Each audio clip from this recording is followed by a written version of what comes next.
भगवान शिव के सच्चे भक्त की कहानी। यह कहानी तब की है जब यातायात के ज़्यादा साधन नहीं होते थे और अगर कोई किसी तीर्थ स्थल पर जाता था तो उसे पता नहीं होता था कि वह वापस लौट भी पाएगा या नहीं। भगवान शिव का भक्त बहुत कठिनाइयों के बाद केदारनाथ धाम पहुंचा। जब वह वहां पहुंचा तो मंदिर के पुजारी जी मंदिर के कपाट बंद कर चुके थे। उसने पुजारी जी से बहुत विनती की कि मैं बहुत समय और बहुत कठिनाइयों को सहकर महीनों बाद यहाँ पहुँचा हूँ, आप कृपया मुझे दर्शन करने दीजिए। पुजारी जी ने बहुत विनम्रता से बोला कि इस मंदिर का नियम है कि इसके कपाट 6 महीने खुलते हैं और 6 महीने बंद रहते हैं। अगर एक बार कपाट बंद हो गया तो वह 6 महीने बाद ही खुलेगा। अब आपको 6 माह के बाद ही आना पड़ेगा।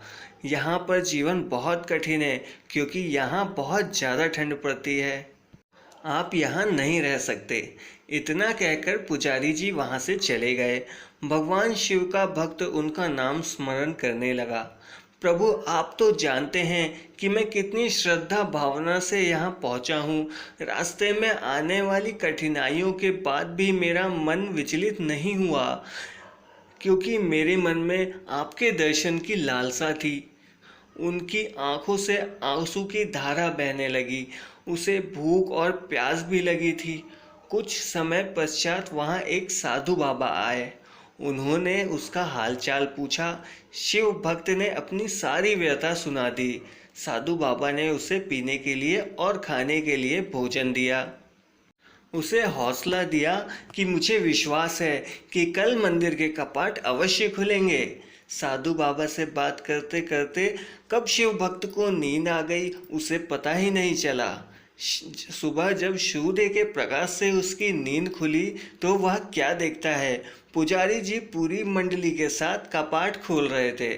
वह पुजारी जी के पास गया और कहने लगा कि आप तो कहते थे कि कपाट 6 महीने बाद ही खुलेंगे। पंडित जी को उस भक्त का स्मरण आया कि इसने मुझसे कपाट खोलने की विनती की थी। पंडित जी ने कहा, मैं तो 6 माह के बाद ही आया हूँ।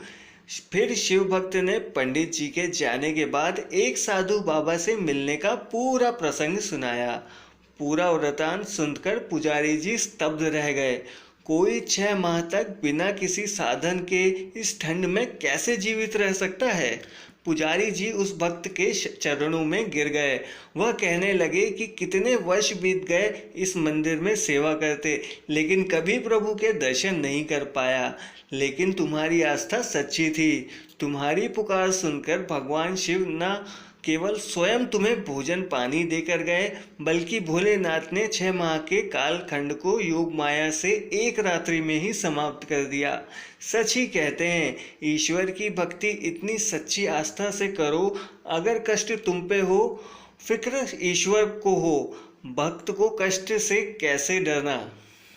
तो दोस्तों, यह थी भगवान शिव और उनके भक्त की एक छोटी सी कहानी। आशा करते हैं आपको यह कहानी बहुत पसंद आई होगी। आप अगर इस चैनल पर नए आए हैं तो इस चैनल को सब्सक्राइब करना ना भूलिएगा। हर हर महादेव दोस्तों।